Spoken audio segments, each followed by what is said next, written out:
entre fuentes históricas, materiales visuales y revisión de la historia misma de las mujeres.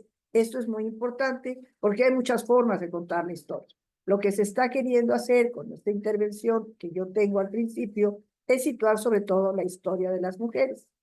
Entonces, bueno, el trabajo que yo he hecho complementario al que ha hecho Lili, de buscar colecciones privadas, centros culturales, bibliotecas de las artes, cartas, testimonios, artículos, ha sido sobre todo buscar literatura sobre la historia de las mujeres y la representación simbólica de las mujeres, ¿no? Entonces, bueno, todo esto lo vimos la vez pasada y entonces, digamos, básicamente es este tema, entender y considerar el contexto cultural, económico y político de la época para dar una imagen de la danza y su significado de la sociedad. Este PowerPoint ya lo van a tener ustedes. Esto solamente lo que hice fue muy brevemente describir la propuesta metodológica, ¿no? Entonces, digamos, en este esfuerzo ya más específico por colocar a las mujeres, contar la historia de las mujeres, es importante porque pues durante mucho tiempo se ha contado una historia muy desde la institucionalidad de los reyes, del Estado, ¿verdad? Y poco sobre cómo se puede retejer la historia política con la historia la historia social de las mujeres.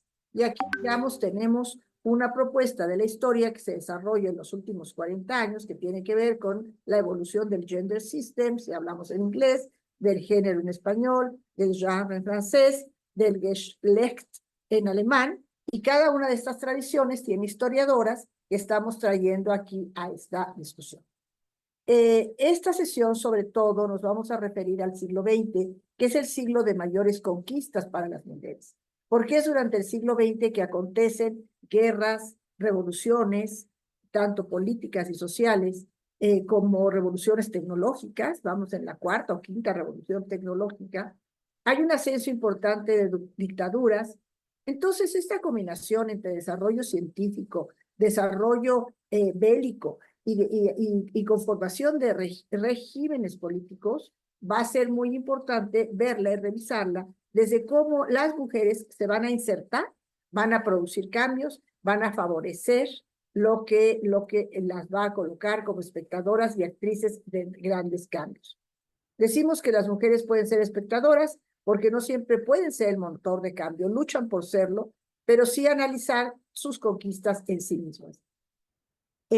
La representación de las mujeres y su transformación es, digamos, un objeto primordial de este seminario, porque está dirigido a localizar la relevancia de las coreógrafas y su trabajo, ¿no? Y la forma como ellas van a ir representando al cuerpo, van a ir decodificando las imágenes que de la mujer se hace, y en el siglo, digamos, en el siglo XX, pues tenemos que va a haber al menos tres tipos de mujeres, ¿no? Que van a surgir. Lo que se conoce a principios del siglo XX como las garçonnes, que le falta la arrobita abajo que lleva en francés, que es la mujer moderna que se corta el pelo, que va a traer todo un cambio de la moda victoriana para tener una aproximación mucho más libre al cuerpo, y esto es relevante en tanto que va al siglo XX, si algo va a marcar, es otro manejo del cuerpo por parte de las mujeres, que no solo se van a liberar de códigos y de discursos, sino también de su cuerpo, de su forma de moverse. Las mujeres liberadas, que tenemos por eso, sobre todo, así les llaman a veces en la historia, las mujeres que van a estar en la búsqueda de la conquista de los derechos o en las propuestas sociales. Y nuevamente el siglo XX va a ser el siglo en el cual más movimientos de mujeres va a haber. En esta segunda sesión, perdón, nos vamos a referir a la primera parte del siglo XX. Y más adelante ya hablaremos de las supermujeres, ¿no? Que pueden cocinar, bailar, trabajar, ser ejecutivas, cualquier cosa, y al mismo tiempo ser hiperbellas, ¿no? Entonces, el arte de sacar provecho de la división sexual y las oleadas de mujeres es lo que va a crear un contexto que es necesario analizar. La mujer, digamos, en el siglo XX va a pasar de ser esa mujer inalcanzable, una mujer que hablamos un poco de esto, que siempre tiene un carácter casi floral, va a ser una mujer que conforme avance el siglo, también se va a convertir en el objeto de la pornografía, el objeto de la violencia, al mismo tiempo que se va a empezar a hablar de la violencia en sí misma, ¿no? Las ciencias sociales van a tener este efecto, primero, de dejar esto sin cuestionar, ¿no? La primera mitad del siglo XX es todo el desarrollo de una literatura que no va a ser el análisis del gender system, sino se va a dejar sin cuestionar el papel de la mujer y su funcionalidad dentro de la familia. La filosofía va a hablar del papel del hombre. Sin embargo, muchos cambios se están gestando durante la Primera Guerra Mundial, ¿cómo le llaman? La Gran Guerra, ¿no? La Guerra Mundial, que va a venir a cambiar el orden imperialista, donde los países se habían dividido los territorios de una manera, y ahí se va a dar una unión entre Rusia, la Unión Soviética, bueno, en ese momento todavía no era la Unión Soviética, entre Rusia, el Reino Unido, Francia, para enfrentar a ese gran enemigo común que fue Alemania, al cual van a lograr de alguna manera derrotar, en alianza, por supuesto, Alemania con el Imperio Austrohúngaro, que va a dejar de tener esa fuerza. Y en ese contexto, pues además de contar esa historia como se cuenta del enfrentamiento entre países y naciones, hay que decir que es el momento de la democratización, que la guerra democratiza. ¿Cómo democratiza la guerra? Pues en la medida en que, no sé, en Francia participan 9.000 hombres, en Inglaterra participan como 20.000, en Francia como 50.000. En la medida en que más gente empieza a participar, pues se dan cuenta los propios ejércitos, en primer lugar, que no van a poder tener soldados de primera si estos soldados no tienen condiciones de vida. Las mujeres, en un momento dado, incluso las sufragistas, dejan a un lado la causa sufragista para unirse, apoyar esta independencia de sus países.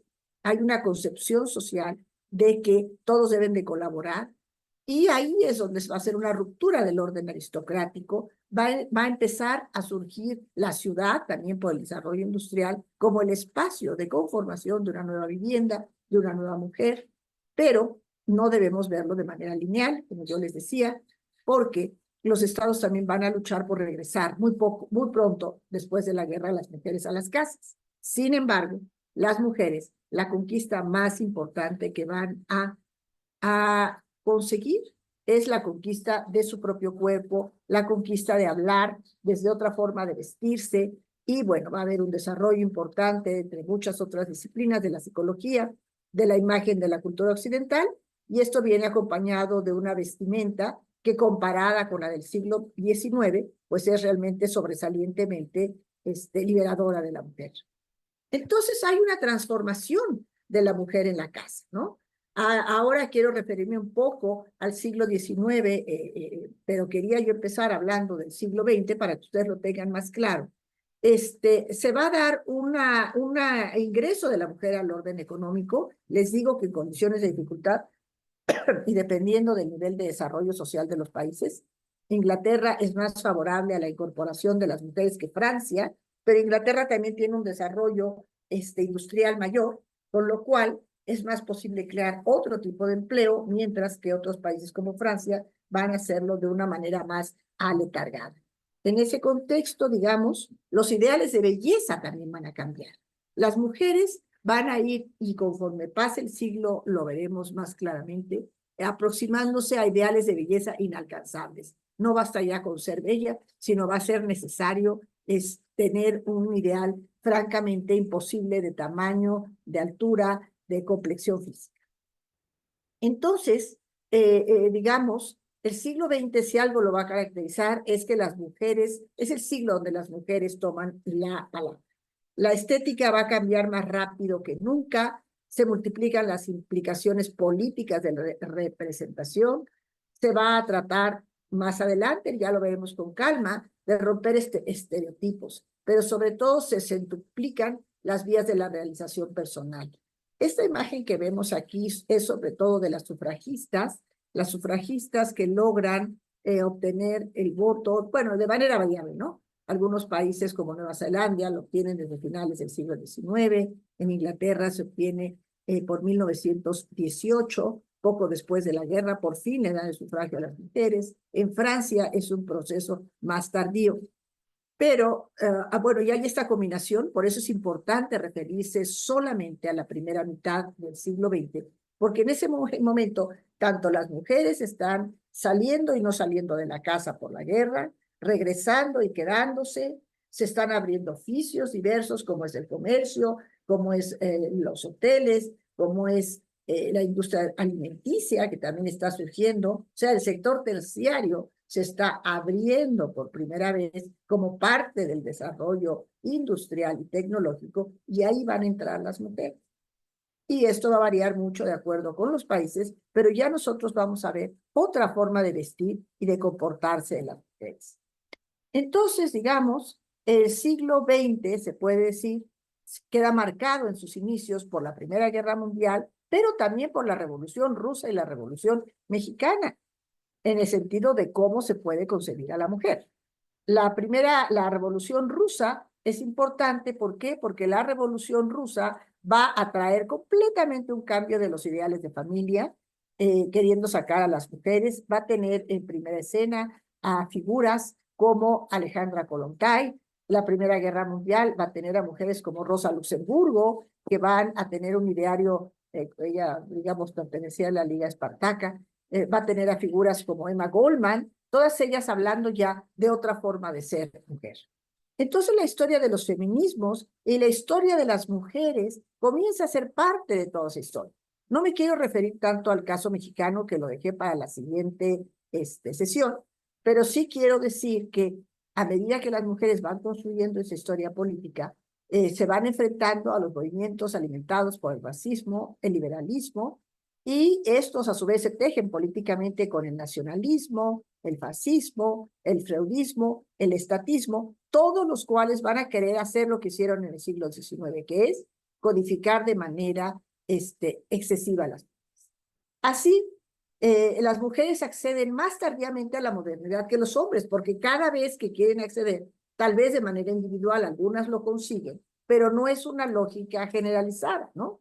Y si bien la Primera Guerra Mundial cambia el panorama, las mujeres, porque eran necesarias las mujeres para cubrir distintos puestos, pues de todo, ¿no? En la siderurgia, en las minas, en las empresas, incluso, por supuesto, lo que hemos visto en muchas películas, como en la enfermería, la figura de Nightingale surgiendo como una mujer que cuida de los demás, incluso se le ofrece a las sufragistas que habían sido encarceladas, sacarlas de las cárceles para que colaboren, y ellas en su mayoría están dispuestas a colaborar. Hay este proceso de colaboración con la construcción de un nuevo Estado-nación.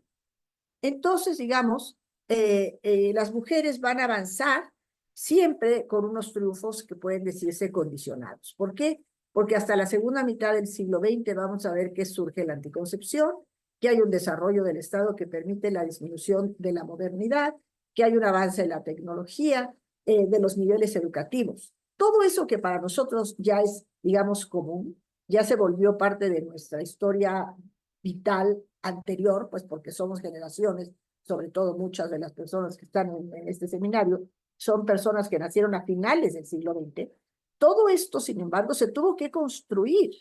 Y durante los primeros años que van, durante la Primera Guerra Mundial, la Guerra Civil Española, que tampoco la había yo mencionado, la Revolución Rusa, la Revolución Mexicana, todo eso es el contexto en el cual las mujeres van a escribir una historia y se van a inscribir en una posibilidad universal de hablar, ¿no?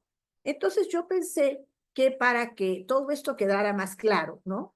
Que a veces esta reflexión es vista como una especie de retórica feminista. Ay, esa es una retórica feminista. Nosotros somos más objetivos en las ciencias sociales, ¿no? O en el arte, no, para nada. Eso es una exageración. Les pensé que les iba a mostrar ahora el siglo XIX, ¿no? Un poco hablar del siglo XIX como una forma de reflexionar sobre lo que fue el siglo XX, ¿no?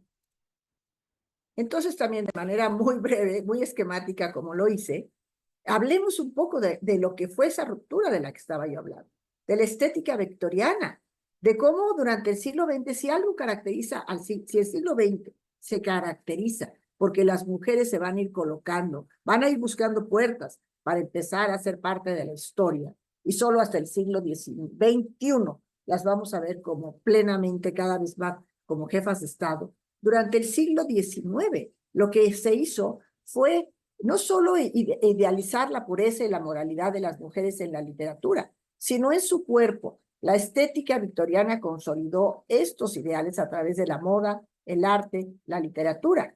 Entonces, sí, ciertamente, como dijimos la clase pasada, la sesión pasada, la Revolución Francesa de finales del siglo XVIII le permitió a las mujeres entrar a los clubes, a las tribunas, organizar salones de discusión, estar también en los barrios, en los propios barrios, convertirse en ciudadanas. Y sí, el movimiento de independencia de Estados Unidos le permitió a las mujeres jugar el papel de colonizadoras importantes. Si bien estos eventos del siglo XVIII del siglo XVII marcan el siglo XVIII y también el XIX, en el XIX las mujeres apenas están penetrando en el espacio público, ¿no? Participan en la revolución, participan en otras luchas sociales, pero se visten, como estamos viendo en la figura, con un marcado, una ropa que les ciñe mucho más el cuerpo, ¿no? Entonces, solamente algunas mujeres, como Rosa Luxemburgo, que va a ser una de las que se va a oponer a la Primera Guerra Mundial, van a jugar este papel de ciudadanas activas, ¿no? Realmente, ya lo vimos, las mujeres más que nada van a ser un símbolo de representación. O sea, no solo es cómo son las mujeres, que eso es lo que vamos a empezar a ver en el siglo XX, cómo son las mujeres, sino en el siglo XIX, es cómo se representan las mujeres, tanto durante el Gilded Age como en la propia moda, que no era más que una forma de decir cómo deberían ser las mujeres. La estética victoriana y la moda estuvieron encaminadas sobre todo a diseñar a una mujer que se vistiera de colores blancos, por eso siempre me parece tan intrigante cuando vuelven de moda, ¿no? Que sigan códigos muy estrictos de colores, qué se pueden poner, qué no se pueden mover, y cómo esto, por supuesto, se va a reflejar en las creaciones coreográficas, también lo vimos, en la Sinfí, de Giselle, en el carácter etéreo de la mujer. El siglo XX el siglo XIX es el siglo donde la fragilidad en la apariencia de la mujer es lo que la va a hacer conmovedora. Y por tanto, las mujeres van a tener una ausencia de autoría. Ellas no son más que excepcionalmente autoras de obras, casi siempre son representadas como acompañantes, aunque empiezan a hacerlo, lo hacen muy poco a poco.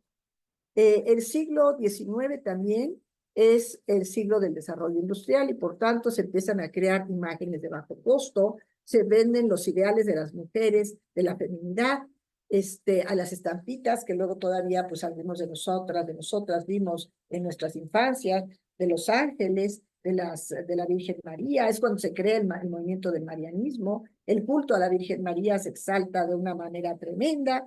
Entonces, digamos, esta gran popularidad de las imágenes de la moda empiezan a llegar a las mujeres, ya no solamente de la burguesía, sino de la clase media y de la clase alta. Entonces, bueno, ahí hay que celebrar el trabajo de mujeres como Camille Claudel, como George Sand, como Bertha Morisot y como en el campo de la danza Isadora Duncan. De todas ellas, digamos, bueno, a todas, cada una hay que decir qué fue lo que hizo porque fue demasiado importante. Camille Claudel representando la sexualidad en la escultura, o sea, en la escultura. Y si bien a su pareja, Auguste Renoir, le vale el beso como una posibilidad de colocarse en la escena artística, a ella se le margina con la obra El abandono. Ahora les muestro una imagen del abandono. Y de George Sand se dice, y eso es muy interesante en un seminario de danza, que no solamente usaba un sinónimo de hombre, se escribiera como hombre, sino que se vistiera como hombre, ¿no? Y vestirse como hombre era una forma de romper de una manera muy clara con lo que se esperaba de las mujeres. Berthe Morisot, la consorte de Edouard Manet, el pintor, es relevante porque ella se empieza a representar como pintora en la pintura, que nunca representaba a las mujeres como pintoras. Las representaba desnuda, las representaba en mil posiciones, pero nunca como mujer.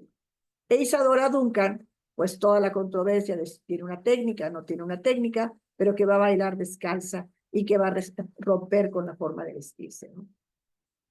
Entonces, el ideal de pureza sirve como exclusión social. Es frente a esa exclusión social que estas mujeres van a luchar, Camille, Berthe, Isadora, y donde este mito de la pureza está sostenido por todas las instituciones, ¿no?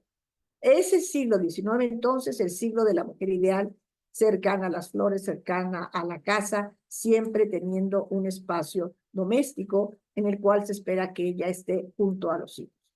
Y entonces, digamos, si bien hay una crítica a la idealización femenina, esta crítica no se va a materializar sino hasta el siglo XX, a finales del siglo XIX. Y entonces, digamos, esta idealización de la pureza, esta deconstrucción de estereotipos, este impulsar nuevas narrativas, fue la mayor contribución del siglo XX. Y ahí es donde debemos de hablar de la historia de las colonias, en ese contexto. Esas son sus tías, sus ancestras y sus contemporáneas. Muchas gracias.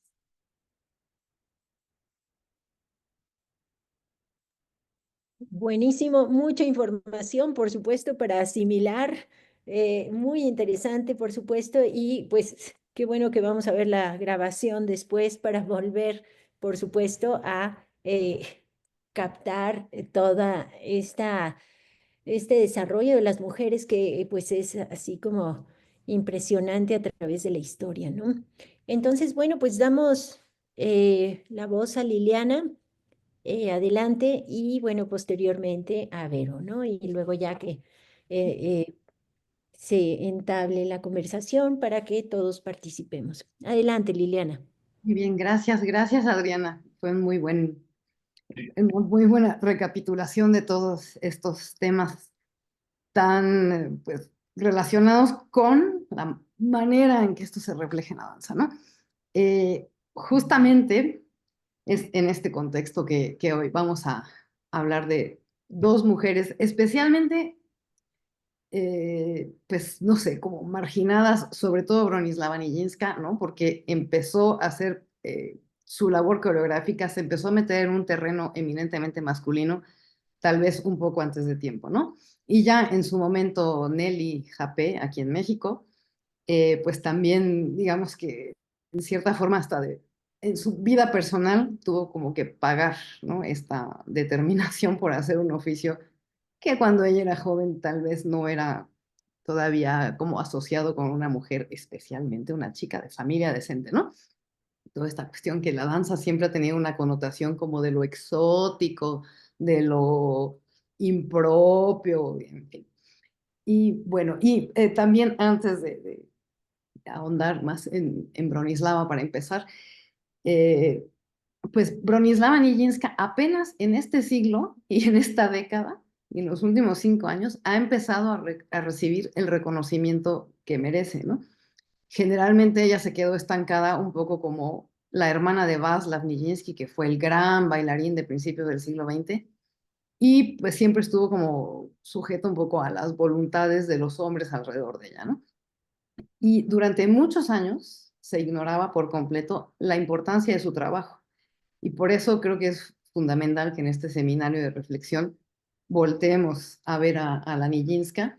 Y pues les digo, en los últimos años, finalmente, por ejemplo, Lynn Garofalo publicó una biografía así maravillosa que se metió Lynn a todos los archivos de la Biblioteca Pública de Nueva York, de la Biblioteca Nacional de Francia, los archivos de los ballet Mariinsky, en fin, y encontró pues todo lo que había hecho esta mujer que pues como que nadie se acordaba ni que existía, ¿no? Aquí en México sí se había bailado las bodas, pero pareciera durante muchos años que Nijinská solamente había hecho un ballet, ¿no? Las bodas.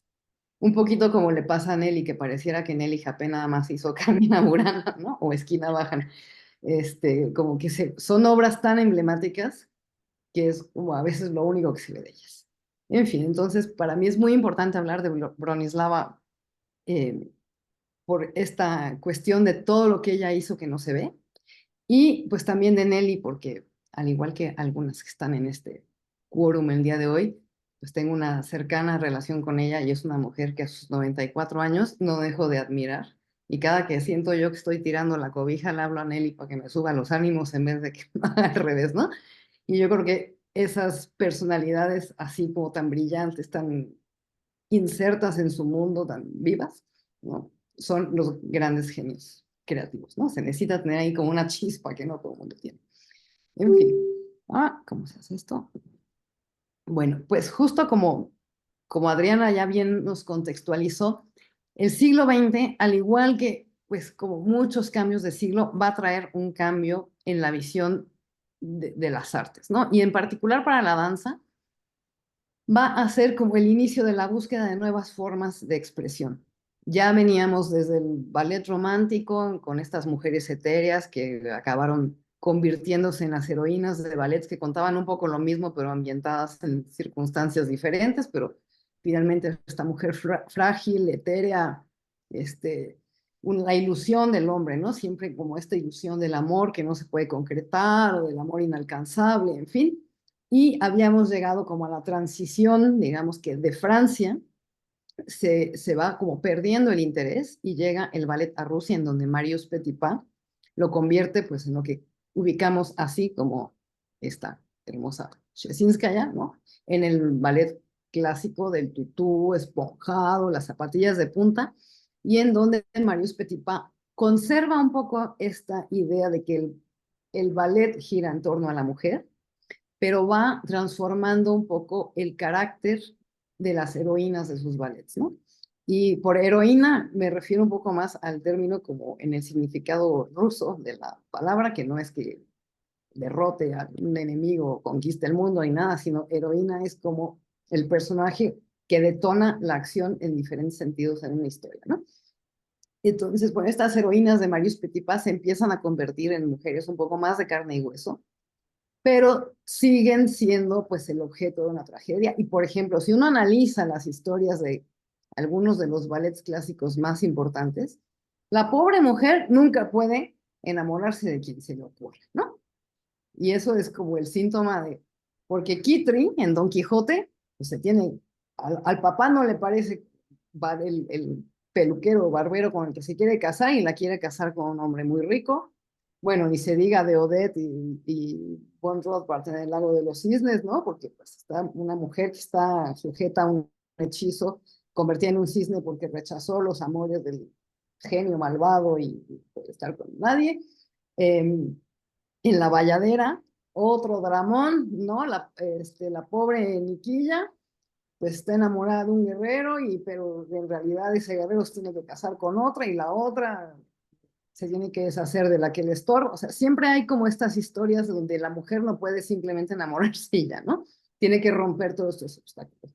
Porque al final, pues, para el interés, incluso literario, en la Rusia, en donde se gestaban estas obras, siempre era mucho más atractivo que hacer un recorrido muy normal. Y tenemos, por ejemplo, Paquita también, historias ahí además imposibles, ¿no? Una niña que es hija de unos condes, pero entonces se la roban en un campamento gitano y años después se enamora de uno que obviamente, como ella aparentemente es una gitana, entonces no se puede enamorar de él, pero después casualmente aparece un medallón por ahí entre sus cosas y resulta que era la hija de un duque, entonces ya se puede casar con él. Perdón, con Lucien Derville, ¿no? En fin, así. Y esta fórmula funcionaba muy bien en Rusia, pero justo este principio de siglo trae muchísimos cambios, ¿no? Uno de ellos es que aparece este género hacia final de siglo que se va a llamar ballet feliz, que es como lo que ahora llamaríamos, pues así, los grandes musicales de Broadway, ¿no? Donde hay historias complicadísimas, hay cantantes, hay escenas de danza, hay romance, hay aventura, hay, bueno, todos los ingredientes que se necesitaban para atraer al público. De hecho, de esta idea del ballet feliz, que es un poco más popular, es que en Rusia incluso se tienen que adaptar ya en los últimos años del siglo XIX a incorporar estos elementos un poco más atractivos, vistosos, llamativos en los ballets, ¿no? Por ejemplo, la Bella Durmiente es como el primer intento de asimilarse a este tipo de espectáculos de variedades, ¿no? Entonces el ballet estaba ya empezando a volverse algo aburrido. El ballet como una forma teatral que era la que predominaba, digamos, en estos años, ¿no? No que no hubiera otras expresiones dancísticas, pero lo que predominaba, o la imagen que teníamos era esta cuestión de las bailarinas con tutú y zapatillas. Y entonces vamos a entrar al siglo XX, que es los primeros años ven aparecer el modernismo, ¿no? Y este modernismo en general, por ejemplo, en la pintura, va a cambiar mucho el paradigma de lo que entendemos por el arte. Es eh, como un planteamiento diferente de lo que buscamos en una obra de arte. Y en la danza, pues inmediatamente esto se va a convertir en una revuelta contra el arte académico, ¿no? Contra estas rígidas prácticas y técnicas, teorías, ¿no? Que generalmente están conducidas por las academias reales, ¿no? Teníamos la gran escuela imperial de ballet en San Petersburgo y Moscú, ¿no? Que dictaba cómo había que hacer las cosas, quién hacía qué, ¿no? Y con toda esta rigidez. Existía, por supuesto, la Escuela de Ópera de París, la Escuela de Ballet Real de Dinamarca, en fin, ¿no? Todas estas grandes academias que especialmente en Europa regían la forma de bailar. Y pues en este principio de siglo, como bien ya mencionó Adriana, pues es esta liberación de la mujer en varios sentidos. Primero, la mujer se va a dejar sentir. Y en la danza, pues tenemos a dos pioneras, ¿no? Que incluso después van a tener una gran influencia en la construcción de la identidad en la danza moderna de Estados Unidos, que vamos a ver posteriormente en este seminario. Tenemos a Loie Fuller, que se hizo famosa por usar unas telas muy largas. Dicen que alguien le regaló unas sedas de China y que empezó a experimentar con el movimiento y encontró esta forma de bailar. Las dos habían estudiado, tanto la Fuller como Isadora Duncan, así como inicialmente en su infancia, brevemente, danza clásica y no se sentían cómodas. Entonces, tanto Loie Fuller como Isadora Duncan empezaron a buscar cómo dar salida a esa necesidad propia de responder al movimiento sin la rigidez que establecían las academias, ¿no? Bueno, entonces Loie Fuller empezó a bailar con estas telas, ponía unas varas y hacía toda una serie de figuras. Además, fue una mujer que en su momento fue diseñadora de sistemas de iluminación para sus propias coreografías, diseñadora de escenografía para poder aplicar los efectos, experimentó con los curí para darle a las telas que usaba la cualidad como de ser tornasol. En fin, era una mujer que se metió en todos los terrenos masculinos teatrales más allá del simple hecho de bailar. E Isadora Duncan, que buscó en su danza aproximarse a la naturalidad. Ella decía que, por ejemplo, la zapatilla de punta deformaba no solo los pies, sino el alma de las mujeres, ¿no? Como esta constricción, pues todo lo que producía el trabajo en la zapatilla de puntas, que era absurdo bailar con el corsé, que el cuerpo era hermoso por sí mismo, ¿no? Volviendo a esta idea de cuerpo que daba Adriana. Entonces, estas mujeres empiezan a experimentar cómo ser ellas. La modernidad en la danza, sobre todo estos inicios de la modernidad, va a caracterizarse por que la mujer se sale de este ámbito de ser la heroína de un cuento, de un ballet clásico, y volverse la creadora de su propio estilo, de su propia voz, ¿sí? Y generalmente estas mujeres que se involucran en darle un carácter moderno o nuevo a la danza van a ser solistas, ¿no? O sea, no participan en grandes compañías, no tienen necesidad como de verse arropadas por un enorme grupo lleno de divertimento. Son ellas, porque de lo que se trata este paso hacia la modernidad es de dejar ver la voz interior y las ideas propias de un artista, ¿no? No de un conjunto rebuscado de patrones complicadísimos, historias que no se pueden... De veras, es que un día se pone a leer los libretos de todos los ballets de Petipa, qué barbaridad, es imposible que tengan pies ni cabeza, ¿no? Entonces ellas decían, esto nada más no tiene que ver con nuestra sociedad actual, ¿no? Con el ser humano, en fin. Otro hecho que va a ser importante en esta historia, sobre todo hacia el lado de Bronislava Nijinská, es como la primera revolución rusa, ¿no? Ya en 1905 en Rusia empieza a haber revueltas sociales y esto evidentemente, aunque los bailarines del teatro imperial vivían como en una burbuja, porque eran como ciudadanos de primera y tenían como su vida muy inscrita en esta institución, estos aires de rebeldía, de exigir, de querer respuestas del régimen que ya se consideraba autoritario, llegan a los bailarines, pues, ¿no? Hay unos que se ponen de lado como institución imperial y otros más jóvenes que deciden sumarse a estas protestas, empiezan a hacer incluso reclamos de justicia laboral básica que en Rusia ni se podía uno imaginar, pero como que en este carro de ir exigiendo cosas, empiezan también a exigir una palabra que después va a ser una constante cuando hablamos de Rusia, Unión Soviética, Rusia de nuevo, que es libertad artística, ¿no? En los años 60 ya del siglo XX, cuando Rudolf Nureyev deja la Unión Soviética, él dice que busca libertad artística. Cuando Natalia Makarova deja la Unión Soviética, pide lo mismo, ¿no? En fin, y ahorita como traen un relajazo que es harina de otro costal, siguen pidiendo libertad artística, ¿no? Pero entonces estos jóvenes empiezan a pedir libertad artística, porque el ballet en este inicio del siglo XX ya era una cosa obsoleta, ¿no? Nada más cambiaba un poco el color del tutú, era el mismo Dramón, fuera Kitri en España, fuera Raimonda en Hungría, fuera el Odette y Odile en Alemania, fuera la Bella Durmiente en la corte francesa, era un poquito ya lo mismo. Y los bailarines ya no querían, bueno, estos grupos más jóvenes ya no querían bailar eso, ¿no? Porque además el hombre estaba relegado como al papel de sostén de la mujer, los hombres incluso querían hacer más cosas, ¿no? Y todo estaba como en el mismo círculo, no había mucho para dónde moverse, ¿no? Digamos que la creatividad no salía más allá de si era una historia de la India o una historia de Francia, en fin.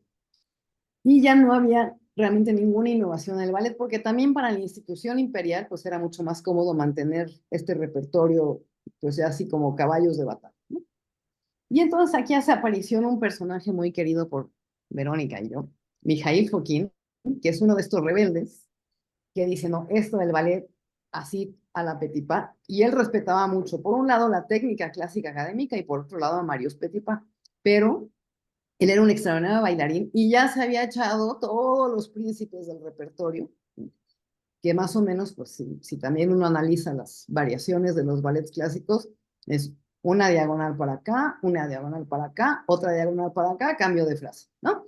Doble tour, múltiples pirouettes su nombre y en la coda un manège, es decir, recorrer el círculo del escenario con grandes saltos, ¿no? Y pónganle el vestuario que quieran y era lo mismo. Entonces Joaquín dijo, yo ya estoy desesperado porque no puedo seguir en esto y yo tengo muchas ideas. Él empezó, por un lado, a decir que ballets de 4 horas eran demasiado, ¿no? Que se ponían como mucha paja en estas 4 horas que le robaban esencia a la historia. Por otro lado, decía que no podía todo mundo tener siempre el mismo vestuario sin tomar en cuenta el contexto en el que se estaba desarrollando la historia. Es decir, ¿cómo le vas a poner a una princesa egipcia un tutú y unas zapatillas de punta? Si vas a hacer una princesa egipcia, le pones el vestuario que corresponde y le quitas las zapatillas de punta. ¡Oh, sacrilegio! ¿No? Porque la mujer bailarina era una mujer con zapatillas de punta. Y entonces, bueno, de hecho, él ahí, entre paréntesis, hizo un experimento con un ballet que se llamaba Eunice con la escuela imperial, ni siquiera con el ballet imperial. Y era una historia, Eunice, basada en un mito griego, y él quería que sus bailarinas salieran descalzas, con una túnica y descalzas. Por supuesto que los códigos de moral tan recalcitrantes le prohibieron que las bailarinas enseñaran la piel, aunque fuera nada más de los pies, ¿no? No. Entonces, bueno, el pobre en su desesperación por confirmar sus teorías, diseñó que a unas mallas les pintaran unos deditos con uñas, dieron a bailar así, entonces no enseñaban la piel, pero para él, en su ilusión, estaban descalzas, ¿no? Entonces él empieza a introducir estas ideas. En esta época coincide también con una visita de Isadora Duncan y sus túnicas y su forma tan libre y expresiva de bailar. que para él era como la confirmación de que no iba por mal camino, ¿no? De hecho, hay muchas fuentes que dicen que Isadora Duncan fue la inspiración para Mikhail Fokine. Pero bueno, la Duncan llegó unos 3 o 4 años después a Rusia, después de que él empezara a hacer este tipo de propuestas y experimentos, ¿no? Y básicamente él dijo, un ballet no debe durar más de 20 minutos y cada ballet debe tener su propio lenguaje de movimiento, su propio vocabulario y su propia estética y su propio vestuario, y no debemos como hacer esta repetición de fórmulas. En Rusia no le hicieron mucho caso, le dejaron hacer, por ejemplo, Chopiniana o las Sílfides, el pabellón de Armida y no mucho más. Y tuvo la suerte de encontrarse con este loco, que es como muy importante en la vida de Nijinsky, que se llamaba Sergei Pavlovich Diaghilev, que era un amante de las artes, no tenía ningún talento para nada, no tocaba bien música, quiso ser cantante, no pudo, por supuesto que en algún momento intentó hasta diseñar un ballet, no le hicieron caso en el Mariinsky, pero lo que sí tenía era como mucho ímpetu para hacer proyectos. Y gracias a él se construyó una compañía que se llamó los Ballets Rusos, Sergei Diaghilev, que sacaron de Rusia el ballet, se lo devolvieron a Francia en versión compacta, moderno siglo XX, ballets de 20 minutos en donde se aplicaban todas estas ideas de Mikhail Fokine, ¿no? La coherencia en el vestuario, desarrollar un lenguaje de movimiento propio para cada obra. Por ejemplo, si estábamos hablando de una historia de Cleopatra, tenía su propio lenguaje de movimiento. Si era por Chopiniano o las Sílfides, tenía este estilo de movimiento alusivo al ballet romántico. Si era el espectro de la rosa, pues el bailarín tenía un tipo de movimiento que nos hacía realmente pensar como en la evocación de los pétalos de una rosa. Ellos hacen, bueno, Fokine se va con Diaghilev desde 1909. Esto se tuvo que hacer en Francia y después bueno, se fue expandiendo por más ciudades europeas y fueron quienes le devolvieron un poco la vida al ballet en Europa, porque de no ser por Rusia, en el resto de Europa el ballet como concepto, ¿no? De contar una historia a través del movimiento ya se había perdido. Y ellos devolvieron este gusto, porque en una función uno podía ver 3 o 4 piezas cortas, no se tenía uno que aventar una historia de 4 horas con todos estos divertimentos y sufrimientos de la heroína, y que sí se puede casar con uno, ¿no? Y demás, eran 4 o 3 obras muy concretas que presentaban esta variedad, y por eso se volvieron pues, tan atractivos, ¿no? Fueron el gran éxito, duraron 20 años estos ballets rusos, porque Diaghilev se murió en 1929, y ese impulso, pues falleció con Diaghilev, ¿no? Después hubo intentos por revivirlos, pero la esencia de Diaghilev pues ya no estaba ahí. Y durante este periodo hubo 5 coreógrafos principales, ¿no? Mikhail Fokine, que fue como el iniciador con él. Después vino Václav Nijinsky, que primero era el gran bailarín estrella de la compañía, porque era un bailarín excepcional, ¿no? Yo creo que en esta época no hay un bailarín que alcance a ser descrito como él lo fue en su tiempo. Yo incluso solamente, y eso no son palabras mías, son palabras de Natalia Makarova. Natalia Makarova dice que Natalia Osipova, una bailarina pues ya de nuestra época, podría ser un equivalente femenino de Václav Nijinsky como por esta locura escénica, ¿no? que tiene. Pero bueno, Nijinsky era una sensación de que tenía como un fuego animal más allá de ser un extraordinario bailarín y que saltaba como nadie y giraba como nadie, y todo. Pero tenía una cuestión expresiva muy importante y Diaghilev le dio permiso de hacer coreografía.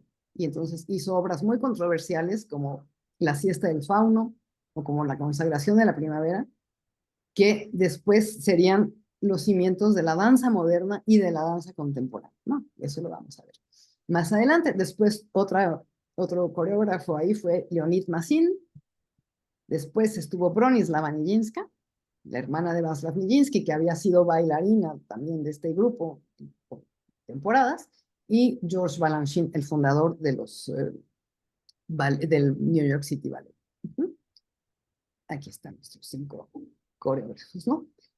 Ahora, aquí se desprende, pues obviamente, nuestra Bronislava Nijinská, que pues, bueno, nació en 1891 en una familia ya de bailarines, ¿no? Normalmente seguía siendo esto una profesión que como que se trasladaba pues, de generación en generación a la familia, y al igual que su hermano Václav, pues la mamá, una vez que el papá los abandonó, que era también algo un poquito normal como en estas familias medio nómadas, pues decide que el único lugar donde podían tenerle a sus hijos era en la escuela imperial, ¿no? En la escuela de teatro imperial, porque pues, tenían un poco su sustento asegurado.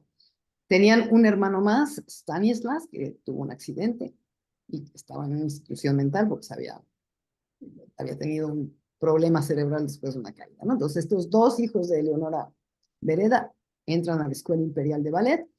Bronislava se gradúa pues, con el primer premio por su desempeño académico y obviamente sus maestros eran los grandes cerebros de la escuela académica imperial de la época, ¿no?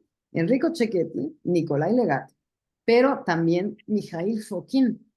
Y ya ahí entonces desde la escuela, Bronislava empieza a rozarse con estas ideas, por ejemplo, ¿no? De pintarle deditos a las mallas para que parezca que estás descalzo, de bailar con túnicas, de buscar como lenguajes de movimiento que vayan con tu personaje, ¿no? Desde ese momento ella tiene como ese contacto.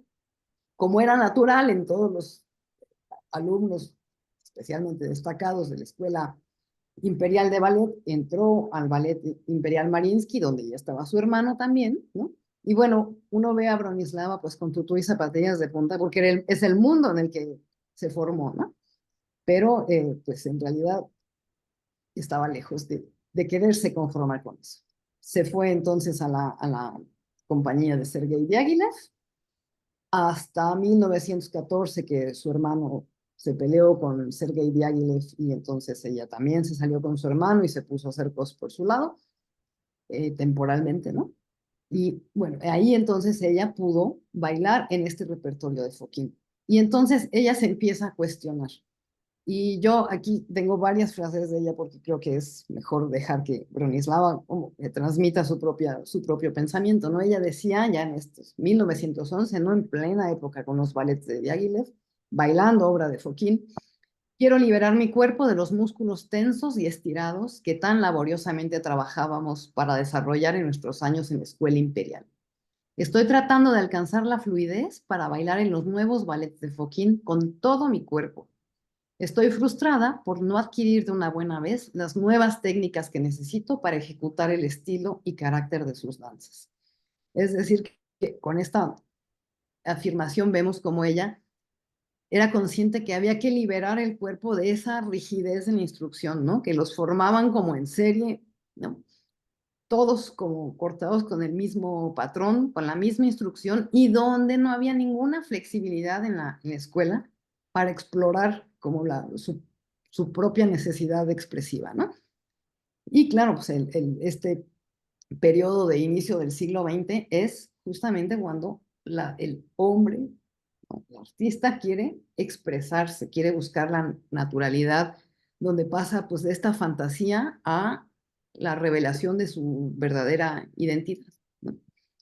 Y para Bronislava esto siempre estaba como rondándole en la cabeza, sobre todo porque ella trabajaba mucho con su hermano, cuando su hermano hacía coreografía, y el ver cómo Václav lograba encontrar también como esta cuestión, les digo, como un poco más instintiva, ¿no? Para actuar realmente, para meterse en un personaje y para a través del movimiento poderse convertir en lo que fuera, ¿no? No ser nada más el bailarín con el vestuario por afuera y por adentro hueco. Y bueno, pues fue una gran influencia, ¿no? La vida de Bronislava además estuvo llena de sobresaltos. Es una época pues, entre la primera revolución rusa y la segunda, ¿no? O sea, la verdadera revolución rusa del 17. Ella, después de que Václav deja a Diaghilev, ella se retira también de la compañía de Diaghilev, se va a lo que ya era entonces Petrogrado, que había sido San Petersburgo, que próximamente sería Leningrado, empieza a dar clases ahí, empieza a hacer algunas coreografías ahí en Petrogrado, ¿no? Con ya una ópera, un pequeño teatro de ópera privado. Después se casó con Alexander Koshetovsky, un bailarín de la compañía de Diaghilev, y a Koshetovsky lo invitaron a Kiev, Ucrania, ¿no? A dirigir el teatro estatal de ahí. Y ella le ayudaba a su marido a hacer pequeños divertimentos o pequeñas obras pues, por encargo, ¿no? Porque se trabajaba por encargo. En 1917 se involucra más ya con la comunidad intelectual de Ucrania, ¿no? En Kiev, y daba clases en distintos lugares, ¿no? En el Conservatorio Estatal de Música, en el Estudio Central Estatal de Ballet, en el Centro Cultural Yiddish, y en realidad todas estas incursiones ¿no? en dar clases en tantos lugares le abrieron un panorama a lo que se estaba gestando en las artes, particularmente en Ucrania, que fue, perdón, un centro muy importante como para dar un paso hacia el modernismo en las artes, especialmente en las artes plásticas, pero también en el teatro, ¿no? Era como romper con el obsoleto mundo anterior y buscar formas más precisas de representar a la sociedad y al ser humano, ¿no? Bueno, aquí tenemos entonces la revolución del 17 y justo también para ella va a ser importante que tiene este roce con el constructivismo, que es una forma de arte que surge en este periodo de la historia de Rusia, con el comunismo soviético, con el propósito de liberar al arte de la aristocracia y acercarlo al movimiento proletario revolucionario. Es decir, busca que el arte llegue a todo mundo, que no es una cuestión de las élites. Y se va a ver también influido un poco por todos los ismos, ¿no? El cubismo, el futurismo, especialmente en las artes plásticas. Y este constructivismo se ve como, pues, es un estilo artístico que se caracteriza por su simplicidad, por buscar mucho las formas geométricas, con colores muy fuertes, con líneas puras, ¿no? O sea, estéticamente es esto. Y una de las principales representantes del constructivismo en Ucrania va a ser Alexandra Exter, que coincide con Bronislava. Ella además trabajaba mucho con las nuevas corrientes teatrales que se daban tanto en Moscú como en Kiev, y la introduce en este mundo del constructivismo y le ayuda incluso a diseñar la estética, es decir, la escenografía y el vestuario de las obras que ella hacía para el ballet de Kiev, pero dándoles como esta idea, ¿no? Que el movimiento libre era el elemento fundamental del arte teatral. Bronislava se involucra con estas nuevas teorías teatrales, ¿no? Mayakovsky, Stanislavski y demás, y ve cómo adaptarlas a la danza. Ya en Kiev, entonces, Bronislava, como con la cabeza llena de ideas, abre lo que se llamaba su École du Mouvement, su escuela del movimiento, en donde además se hacían una serie de tertulias con pues, todos los pensadores e intelectuales, ¿no? del momento y del lugar. Trabajó ella con muchos artistas visuales de vanguardia que le hacían escenografía. Muchos discípulos de Alexandra Exter también participaban como en la creación de las obras. Se involucró en estas corrientes teatrales y empezó a hacer jornadas, veladas coreográficas, en donde en cierta manera se podía reconocer este estilo, ¿no? de la propuesta de Mikhail Fokin de los ballets cortos y de la congruencia histórica. Y aquí va haciendo sus exploraciones creativas, ¿no? Todo lo que hizo ella en Kiev va a desembocar en lo que era, pues, o sea, era su obra cumbre, que es Las Bodas, ¿no? Pero antes de Las Bodas, que es de 1923, ella hizo un sinfín de coreografía que eran como llevar esta geometría del constructivismo a la danza, ¿no? Ella estaba muy desilusionada del ballet del último periodo imperial, decía que era pura acrobacia, y aquí podemos leer un poco entre líneas a nuestra querida Nelly Japé, que dice que ella quiere bailarines que bailen de veras, no menos escupe pasos, ¿no? La danza pura, genuina, para ella ya se había olvidado. Todo se construía sobre pues esta serie de ejercicios, ¿no?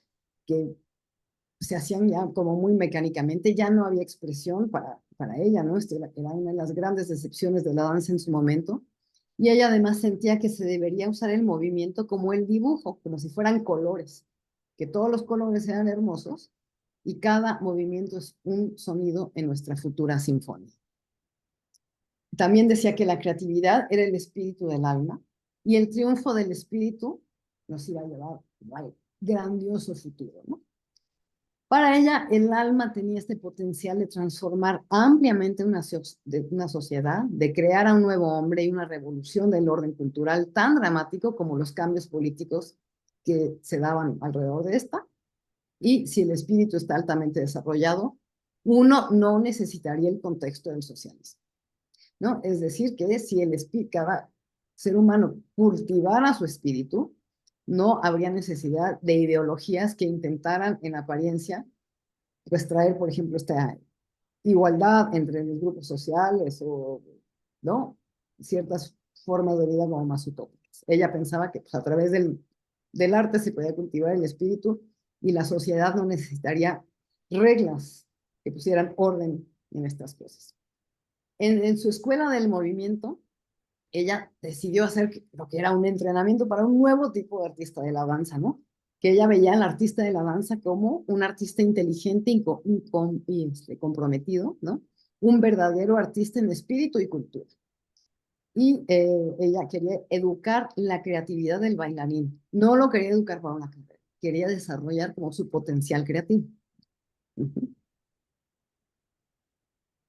También decía que su escuela no era una fábrica de bailarines, ¿no? Ella no se iba a preocupar por graduar bailarines así como técnicamente perfectos. Ella quería darles como una educación coreográfica muy amplia, ¿no? Justamente en esta búsqueda de la creatividad. Quería formar artistas completamente nuevos, no bailarines que sorprendan por su técnica, sino que pudieran entregar un significado profundo, ¿no? Y ya obviamente criticaba a todas estas chicas que salían en los grandes cuerpos de baile de gitanas, de florecitas, de odaliscas o lo que fuera, ¿no? En los ballets de Petipa. Y ella veía como el arte de la danza como equiparado pues en sus orígenes, ¿no? Como, con el arte griego. Pues ella empezó entonces a hacer sus coreografías aquí en la Escuela del Movimiento y fue también en estos años que redactó un credo que se rescató hace no tantos años. Quiero que el arte de la danza vuelva a vivir. Quiero que los acróbatas sin sentido sean creadores de nuevo.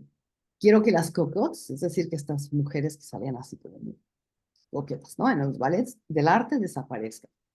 Los profesionales deben ser destruidos. Un creador debe vivir solo mediante su creación, no de la intoxicación de la multitud. Y si la creatividad es mi necesidad, entonces mi felicidad está en la creatividad, ¿no? Y con esto condujo ella su carrera coreográfica. Ahora, como les decía, su vida fue realmente pues una serie de acontecimientos que yo también estoy convencida de que estos años de guerra en donde hubo artistas que tuvieron que dejarlo todo, arriesgarlo todo para sobrevivir, hicieron que su forma de hacer arte fuera inigualable, ¿no? O sea, no es lo mismo que uno esté sentado tranquilamente en su casa pensando que tener que escapar de tu país por las montañas con tu hijo recién nacido sin saber siquiera si vas a poder salir del país antes de que te detenga la checa, ¿no? Y todo, y dejar tu casa, dejar tu escuela, dejarlo todo. Y esto fue lo que le pasó a Nijinská, ¿no? En el 17, después del 17 empezó a haber problemas. Como ellos eran una familia de origen polaco, entonces, de momento, como polacos en el territorio de la Unión Soviética, pues no eran muy bien vistos, luego sí, luego no. Y la situación, además, pues se volvió muy precaria, ¿no? Lo que obligó a muchos artistas en estos años 20 a irse. Bronislava entonces decide irse. Václav, su hermano, estaba casado ya con Rómola de Pulski y vivía entre Suiza y Budapest, en Hungría. Y ella pues decide salirse con su hijo recién nacido y su marido, el Koshetowski, que nada más le iba a abandonar cruzando las montañas. Y pues llega a Polonia. No tenía dinero, entonces entró a trabajar de bailarín en un cabaret. Y de ahí le escribió a Rómola, a su hermano Václav ya tenía un padecimiento mental importante que Rómola lo controlaba mucho, pidiendo ayuda, y entonces se fue a vivir a casa de Rómola con su hijo, el marido ya se había quedado un poco atrás, y pues ella empezó a buscar trabajo, no encontraba, Rómola no le daba dinero, el hijo se le enfermó, la cuñada no le daba dinero ni para las medicinas del hijo, Y entonces le escribió desesperadamente a Sergei Diaghilev y dijo, yo trabajé contigo, nos queríamos mucho, decías que si hubieras tenido una hija, hubieras querido tener una hija como yo, pues dame trabajo, ¿no? Y entonces finalmente Bronislava se reincorporó a la compañía de Diaghilev. Ya ahí el estilo de Diaghilev había cambiado, se había alejado un poco como de la estética rusa preimperial a acercarse a los pintores modernistas franceses particularmente, como Picasso, como Leger, y que cambiaron un poco la estética de su obra. También era una época en la que Diaghilev no tenía mucho dinero e intentó como rehacer algunas versiones de los clásicos de Petipa, ¿no? Hizo una fracasadísima Bella Durmiente, para la cual invitó a Bronislava que llegara, ándale, tengo trabajo, ven, ayúdame a montar esto. Fue un fracaso. Pero después sí le dio a Bronislava la oportunidad de hacer obra propia, no nada más de ayudarle a remontar algunas cosas. Y entonces hizo 3 obras para Diaghilev, que son Las Bodas, que fue el parteaguas en la concepción de la danza. Este es realmente el origen de la danza neoclásica, que después llamaremos neoclásica. Este adjetivo de el pionero de la danza neoclásica generalmente se le ha adjudicado a Georges Balanchine, pero en realidad Georges Balanchine llegó a trabajar con los ballets de Diaghilev 4 años después, bueno, 3 años después que Bronislava. Y claro, es esta misma cuestión de la mujer, ¿no? Bronislava era la hermana de Václav Nijinsky y era la empleada o la coreógrafa de Diaghilev. No estaba al nivel de Fokine, o sea, en los ojos como del mundo alrededor de ella, no estaba al nivel de Fokine, no estaba al nivel de su hermano, no estaba al nivel de Balanchine como para adjudicarle a ella el inicio de una nueva corriente dancística, ¿no? Que era aplicar estas ideas del modernismo, buscando cómo desestructurar la técnica de la danza académica y generar algo nuevo. Para ella, por ejemplo, el uso de la zapatilla de punta no era obligatorio, igual que había hecho Fokine, pero lo usaba un poco como la prolongación de una idea. O sea, la zapatilla de punta se convirtió en una prolongación de la estética y de la expresividad, no de la acrobacia, ni de la técnica, ni en la búsqueda del aplauso, ¿no? También ella pedía, al igual que va a hacer Nelly Japé aquí, como que sus bailarines bailaran habitados, ¿no? Es decir, que si tú te subías al escenario a representar una idea o un papel, fueras realmente esa idea o ese papel, no fueras Vero, Silvia o Adriana o Gaby intentando representar esa idea. Para ella, ella usaba mucho estas técnicas del teatro de Miaskovsky, de Stanislavski, ¿no? De cómo introducirse al trabajo como de esto de vivir realmente, ¿no? De no fijar, incluso no promovía que el bailarín buscara el aplauso del público. Uno no baila para que le aplaudan, baila para conmover, ¿no? Cosa que Fokine también había quitado. Si ven un ballet clásico, por ejemplo, en el gran dueto, ¿no? En el pas de deux, baila la pareja, le aplauden. Después baila el hombre, ¿no? La variación masculina, le aplauden. Después baila la bailarina, su variación, le aplauden, y luego viene la coda con los fuetes y todo, y se le vuelven a aplaudir. Y para ellos, en esta idea como moderna de apreciación de la danza y de cómo proponer esto, eso no era el objetivo. Si el público al final se desbarata en lágrimas y te aplaude, está muy bien, pero el bailarín no busca el aplauso. Y también Nelly, por ejemplo, ella critica mucho a los bailarines que bailan volteando al público, o sea, volteando al público cuando no es necesario voltear, ¿no? Para ver si te están viendo, ¿no? Ella dice, en ese momento ya se deshabitó el bailarín, porque está viendo si lo están viendo, ¿no? Está más pendiente de la respuesta externa que de lo que está entregando, ¿no? Y esto, pues yo creo que en buena medida, entre las propias exploraciones de Nelly, por supuesto, viene un poco de este contacto que tuvo con ella, ¿no? Bronislava Nijinsky entonces hace con este ballet Les Noces, o Las Bodas, un momento en el que vuelve a dar fuerza a la mujer en la danza como no se había dado, ¿no? En esta época imperial, ¿no? Obviamente estaban Isadora, Ruth Sandenis, Loie Fuller, en fin, pero le vuelve a dar a la mujer como una gran fuerza dentro del contexto como de una obra coreográfica completa. Demostró cómo era posible enriquecer el vocabulario de los bailarines y pues con pasos y poses puramente clásicos se podían representar tipos modernos de danza, incorporando ciertos movimientos tomados de danzas populares o de danzas de salón. Y ella decía que la coreografía tenía resultados exitosos cuando se emplean los principios fundamentales de la danza clásica, aunque se trate de coreografías que aparentemente se alejan de esa. Y es que estos primeros años del siglo XX en la danza teatral, que se rebelan contra la danza clásica o contra el ballet, no se rebelan contra la técnica, se rebelan contra la rigidez de la técnica, porque todos ellos buscaban entrenarse en la técnica clásica, ¿no? Para poder ejecutar estas nuevas formas o los nuevos lenguajes.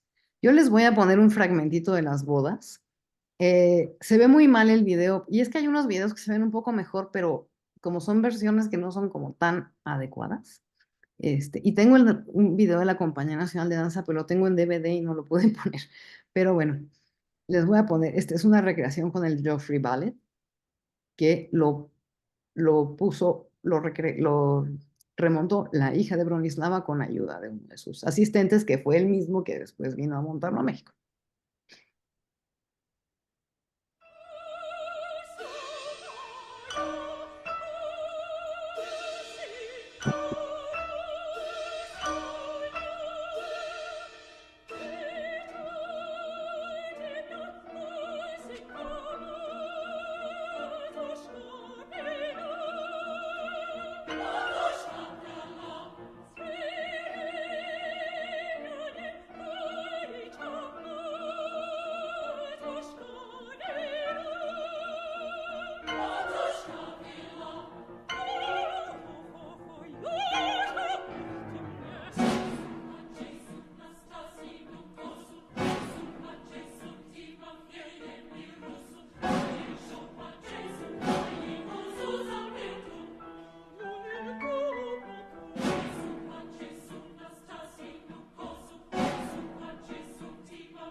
Las bodas es un ballet que recrea,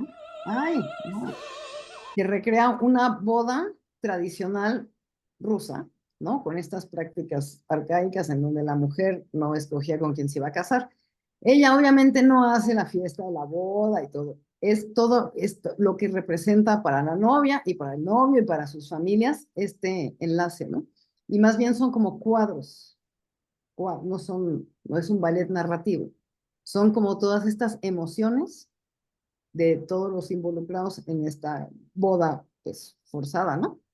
Y cómo van apareciendo. Y obviamente la música de Stravinsky, pues, es otra cosa, ¿no? O sea, le da como este aire, el carácter, por un lado ruso, pero por otro le da la dificultad de bailarlo, en donde realmente el bailarín se tiene que meter, ya nos podrán decir Gaby y Orfa después, ¿no? Cómo se mete uno a esa música. Y bueno, Nelly Japé está muy relacionada con Bronislava. Nelly Japé nació en 1930 en la Ciudad de México, y para ella, bueno, esta frase de ella siempre es, les digo que yo cuando estoy tirando la cobija, pues mejor le hablo y a ver qué me cuenta, porque más vale perderse en la pasión que perder la pasión. Y si hablan con Nelly hoy, les voy a decir lo mismo, ¿no? Es una mujer que tiene como esta brillantez, así como le chispean los ojos, ¿no? Es toda su personalidad. Ella nació aquí, miren, nos vamos a la Nelly, más grande el moño que ella. En julio de 1930, desde muy chiquita empezó a tomar clases de ballet. Ella dice que gracias a su abuelita, que además, bueno, tomaba ballet y danzas españolas, tenía una madrina, Carmelita Burgunder, que tenía una academia de danza española y pues también bailaba con su tía.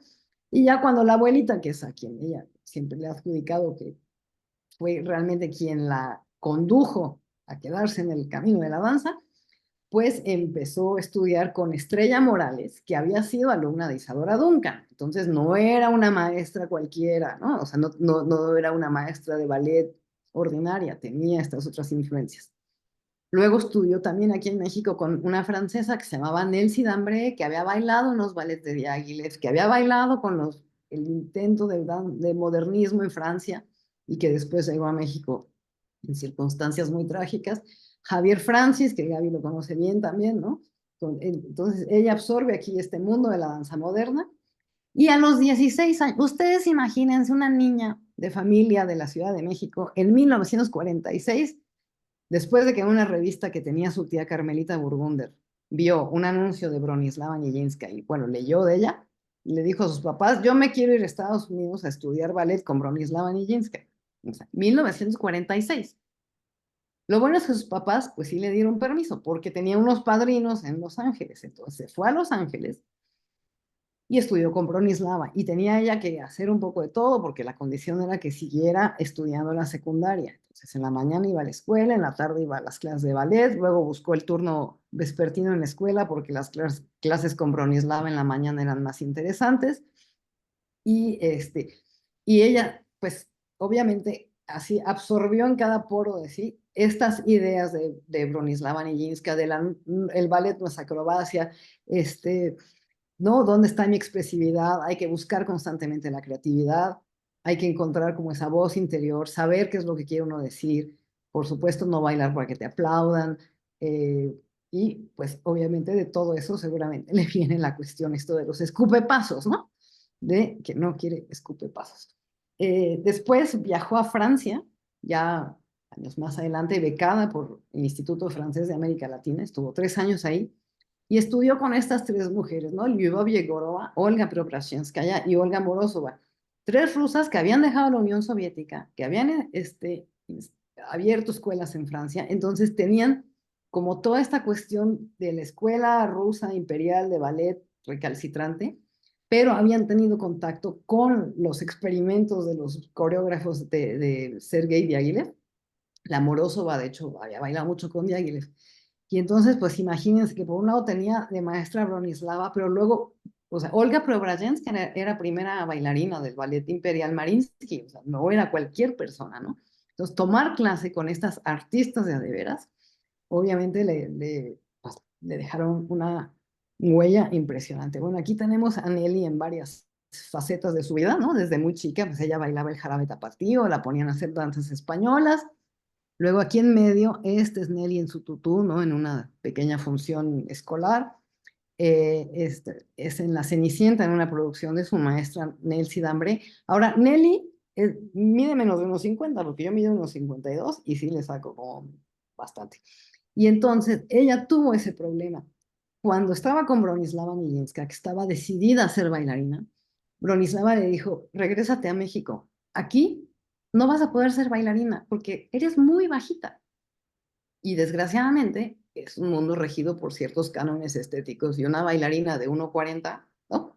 O 1,45 no tiene cabida, menos en Estados Unidos. Entonces vete a México. Entonces se regresó a México y obviamente pues aquí no le faltaba nada por hacer, ¿no? Entonces entró a la Academia de Danza Mexicana porque empezaba a darse ahí danza moderna, porque Nelly, ustedes ven a Nelly con su camisa de moñito, perfectamente maquillada, bien arreglada, y pensarían que es una Miss de ballet cualquiera, pero en realidad no, era una mujer muy moderna en sus gustos dancísticos, ¿no? No se conformaba así con lo tradicional del ballet. Entonces fue a la Academia de la Danza Mexicana donde empieza a involucrarse como en el estudio de la danza moderna. Luego estuvo su viaje en Francia, ya de regreso de Francia con Tulio de la Rosa, un venezolano que llegó a México. Fundan el ballet de cámara, después hace el Ballet Clásico de México, después fue coordinadora artística de las giras del Ballet Folclórico de México de Amalia Hernández, y posteriormente ya en los 70s y hace Ballet Clásico 70, una iniciativa de Amalia Hernández, de hecho, y después estuvo en 2 ocasiones dirigiendo o codirigiendo la Compañía Nacional de Danza.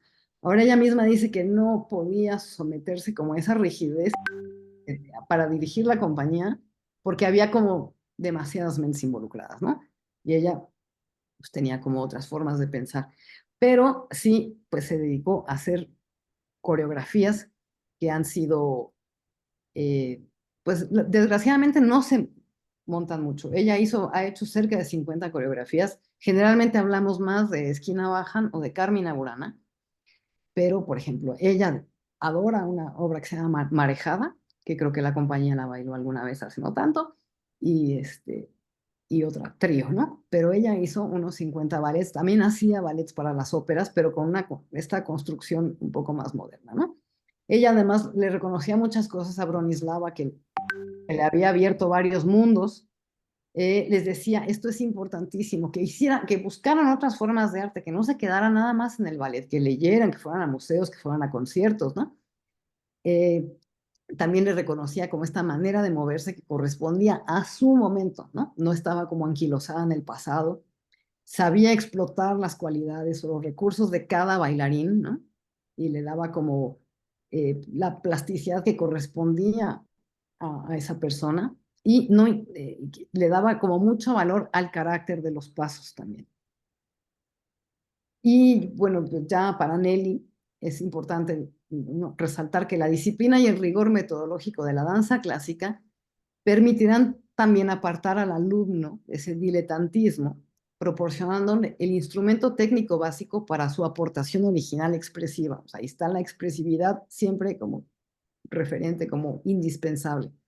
Y este será realmente valioso en la medida en que el artista esté alerta de su propio acontecer circunstancial y sepa traducirlo adecuadamente al lenguaje de la danza. Es eso como estar en el aquí y en el ahora permanentemente.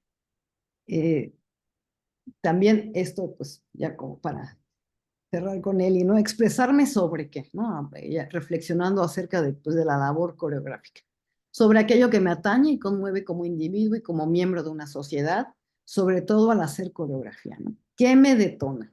Una vivencia personal, el impulso de una música, recrear un pasado. ¿Cuáles son los retos? Pues bueno, ella opina que el coreógrafo se enfrenta no solo a su problema creativo, sino a este que depende ¿no? del material con el que trabaja, que en este caso es el elemento humano. Y este material, a diferencia de otros, tiene vida y voluntad propias, y en eso reside para ella uno de los mayores atractivos y enriquecimientos del proceso creativo, ¿no? El de las relaciones humanas. Pues, se pregunta ella, ¿no es el arte un medio de expresión en su aspecto individual y un medio de comunicación en su aspecto social, ¿no? Y ella, pues sí, ¿no? Busca como siempre. Yo tuve la oportunidad de bailar como de manera eh, no profesional, como amateur, una obra de ella que se llama Juventud Divino Tesoro. Bueno, yo tenía 45 años y era una obra como para de 15, pero no importa. Ella llegaba a ensayar, bajaba con dificultad una escalera, se quitaba los zapatitos, se ponía sus zapatillas de ballet y rejuvenecía 40 años, ¿no? Entonces, ella demostraba los grandes saltos, se hincaba y se levantaba 100 veces, pero lo que más me acuerdo es que en algún punto teníamos que sostener una flor. Era una coreografía como de señoritas de principio de siglo paseando en la Alameda, donde el galán les daba una flor. Y entonces teníamos la flor y nos teníamos que hincar viendo la flor. Y llegamos a pasar 3 ensayos enteros porque no le gustaba la intención que le dábamos a nuestro rostro y la mano cuando estábamos observando la flor. Y nos hacía que le contáramos historias de quién te dio esa flor, dónde lo conociste, por qué te gusta, de qué color es, dónde la vas a guardar. Bueno, y nos pasamos 3 ensayos hincadas con la flor.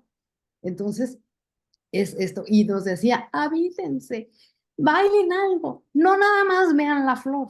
Ustedes tienen, o sea, atrás de esta mano con una flor, hay muchas cosas. No es Liliana hincada con su flor en la mano, ¿no? Y bueno, ella le dio, y también, bueno, nos pasábamos horas en la inclinación de una mano, pero horas. Bueno, yo creo que tardamos 6 meses en montar 10 minutos de baile, pero fue una experiencia muy interesante. Les voy a poner, para terminar, bueno, aquí, Nelly todavía hace 2 años que remontaron Esquina Bajan, iba a los ensayos, 92 años, se sube un banquito que todas conocen, ¿no? Se sube a su banquito porque no es muy alta para ver todo, y de repente la ve uno que se lanza del banquito al piso porque le va a enseñar a uno cómo hacer el mambo, a otro cómo hacer el doble tour, a otro cómo rodarse por el piso. Es una energía impresionante. Y el precio que pagó Nelly un poco por ser tan moderna para su época, primero por ir al extranjero a buscar estas fuentes de inspiración, como de, ¿no?, tener las fuentes primarias, fue que realmente no hubo ningún hombre que quisiera compartir su vida con ella porque era demasiado libre para los estándares de la mujer mexicana de los años 50, que se sentara en su casa a tejer y hacerse la sopa, ¿no? Y ella pues se le fueron varios prometidos, ¿no? Y además cada que la terminaba un novio se iba a refugiar a Estados Unidos con Ana Sokolow o por aquí y por allá, pues entonces los candidatos pues decían, ¿ves? La mamá del prometido les decía, ¿ves? Qué bueno que la dejaste, ya se volvió a ir a Estados Unidos a bailar, ¿no? O ahora se quiere ir a Francia a bailar, ¿qué es eso? Entonces ella pues no tiene familia, pero pues tiene como la familia que hizo en la Compañía Nacional de Danza especialmente, ¿no? Y alrededores. ¿Dónde están mis videos? Vamos a ver un pedacito de...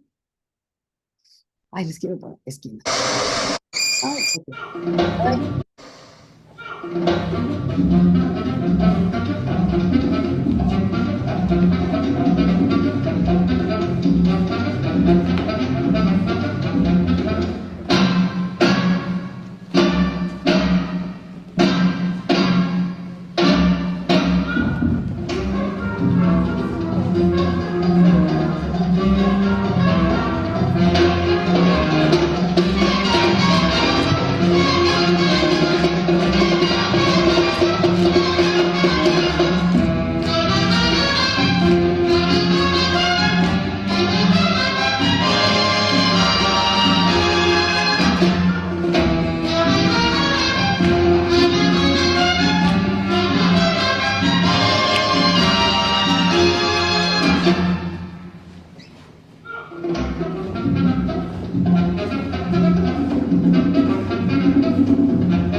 Y bueno, esta Esquina Bajan es una obra que ella hizo, inspirada, como ella dice un poco, ¿no? Que la detona, que la inspira.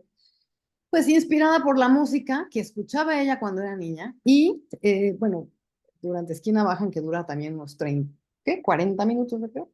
Este, son distintas escenas en donde ella recrea, pues, por ejemplo, el camión que tomaba para ir de su casa a las clases de ballet, los paseos por la Alameda, sus paseos por Santa María la Ribera, ¿no? Y va como hilando pequeños recuerdos en esta coreografía, que tiene, por ejemplo, mucho de común con Nijinsky en este sentido de incorporar las danzas populares, pero sí, o sea, estos bailarines, como las dos que tenemos aquí, ex bailarinos de la compañía, son bailarines de ballet, que ella entonces adapta como este vocabulario más popular hacia la técnica académica, ¿no? Como para darle, pues, estilizarla de una manera diferente. Pero ella pues sí busca inspiración pues, en un adagio de Albinoni y hace algo en Carmina Burana, ni se diga, ¿no? Que una cuestión monumental que parece que ella sufría y sufría y sufría cada que se tenía que sentar como a componer. Y ella además admira mucho como los preceptos de Doris Humphrey, que fue una coreógrafa norteamericana, pero de la primera generación de las modernas, ¿no? O sea, después de Duncan, de Fuller, de Roots and Dennis, que hizo incluso un manual de composición coreográfica, que se llama, ¿no? Right, The Art of Making Dances. Y ahí, por ejemplo, Nelly observa mucho cuando hace una coreografía el uso completo del espacio, ¿no? El uso, por ejemplo, en las diagonales, cómo se recorre de un lado a otro, cómo se distribuyen los grupos y, no sé, Gaby, seguramente también es a lo que te referías cuando hablábamos antes. Pues ella hace cuadernos y va trazando como muy claramente estos patrones, ¿no? Y a ella algo que le desespera, por ejemplo, es cuando ve una coreografía que nada más va de derecha a izquierda, así, ¿no? Y dice, pero tienen todo el fondo, ¿por qué no usan las diagonales? Creo que a todo mundo siempre le dice algo de las diagonales, ¿no? Como que esto que le aprendió a Doris Humphrey. Porque obviamente aquí en México vino José Limón a bailar a montar obra, vino Doris Humphrey, entonces ella tuvo contacto con estos creadores de la danza moderna norteamericana en México. Luego se fue con Anna Sokolow a Estados Unidos, que ya había venido previamente a México a hacer su Paloma Azul y hacer la danza moderna, moderna aquí, ¿no? Con el aire nacionalista. Por supuesto, Nelly convivió pues con Miguel Covarrubias, con Carlos Chávez, con todos los hombres que formaron como la corriente nacionalista, tanto en la música como en las artes plásticas, ¿no? Y entonces se empapó de ellos con esta idea que siempre ha tenido hasta la fecha de no nada más ocuparse de la danza, sino de ocuparse del mundo que la rodea, la literatura, la poesía que le encanta, la pintura, el teatro, la ópera, la música, ¿no? Y bueno, pues estas son nuestras dos mujeres del día de hoy. Muchas gracias. Pues excelente, muchísimas gracias. Este recorrido por el cuerpo, ya no tanto por la historia, sino ahora sí que deteniéndose justo en cada gesto, en cada movimiento. Mil gracias. Y bueno, pues damos lugar, ya se nos viene el tiempo encima. Vero, pues es tu turno. Felicidades, Liliana. Felicidades, Adriana. Y pues damos la palabra a Vero. Ok, muchas gracias. Pues es un momento crucial en la vida de seres humanos, de naciones, de estados, de pensar el mundo y de pensar el mundo desde el cuerpo. Creo que estamos aterrizando a las revoluciones de retomar el cuerpo. Yo diría que el cuerpo es una constelación conformada por el cuerpo físico, la mente, el espíritu, las emociones y las sensaciones. Estamos en un momento histórico donde nos puso Adriana en que estas mujeres, algunos hombres también, están haciendo las conexiones entre estos. No están fragmentados, están luchando por no estar fragmentados. Estuvimos fragmentados antes, hasta siglo XIX, con estas perfecciones rígidas que nos expuso Lili en la técnica, y que es cuando odiamos el ballet, cuando decimos, mamá, no quiero ir al ballet, es porque esa parte didáctica no está diseñada, no está compartida, enseñada, que no nos tocaron ni el cuerpo, ni la mente, ni el espíritu, ni las emociones. Estas mujeres están en la búsqueda de eso y creo que las dos coreógrafas de hoy lo logran, las dos, pero ya transcurrió el siglo XX. De los dos textos que llevamos hasta ahorita, el texto de Lipovetsky nos permite entender algo dificilísimo y sin embargo cotidianamente es tan sencillo, la estética. La estética como corporaleidad cultural. Ya pasamos por las estéticas teocráticas, seguimos haciendo obras que hablen de Dios desde la música sacra, desde el pensamiento interno de lo que es Dios espiritualmente o dioses para los griegos. Seguimos haciendo lo mismo cuando trabajamos un Requiem de Mozart, cuando trabajamos un lamento barroco, una obra de Vivaldi en adagio o en allegro. Es la estética teocrática. La estética monárquica es la orden de un rey que se corporativiza en una sociedad. Y parecería que en qué momento se nos fue de las manos y se hizo una técnica rígida del ballet clásico, cuando no la es. Hay muchos coreógrafos modernos que critican esa parte del ballet clásico, sin embargo, no es la naturaleza de la técnica clásica ser rígida. Estamos en un momento histórico, principios del siglo XX, en el que Lipovetsky y mucho Walter Benjamin nos hablan de las culturas del acero.